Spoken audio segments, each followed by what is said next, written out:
പ്രായത്തിൽ തന്നെ മലക്കുകളെ കുറിച്ച് പഠിക്കുന്നു വിശദമായിട്ട്. ജിബ്രീൽ മുതൽ മീകായിൽ, ഇസ്രാഫീൽ, അസ്രായിൽ, അങ്ങനെ ഒരുപാട് മലക്കുകളെ പറ്റി നമ്മൾ പഠിക്കുന്നു.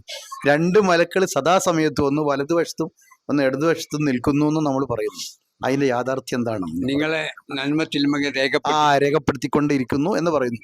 അതെന്താണത്? മോനെ, ഞാൻ നേരത്തെ പറഞ്ഞു, പ്രപഞ്ചനാഥൻ മനുഷ്യ സ്വരൂപത്തെ രൂപപ്പെടുത്തിയെടുത്തു.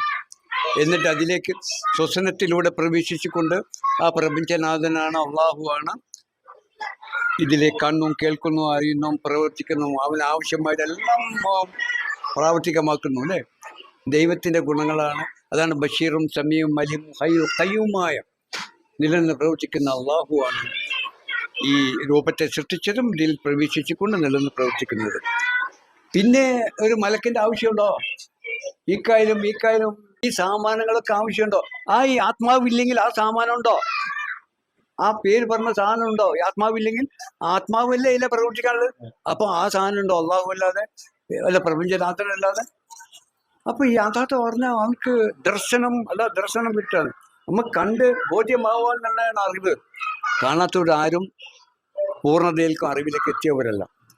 അവനറിയാത്തതിന് വ്യാഖ്യാനിച്ച് സങ്കല്പിച്ച് ഉണ്ടാക്കിയെടുത്ത ഒരു വികലമായ ജ്ഞാനത്തിലാവായിരുന്നു.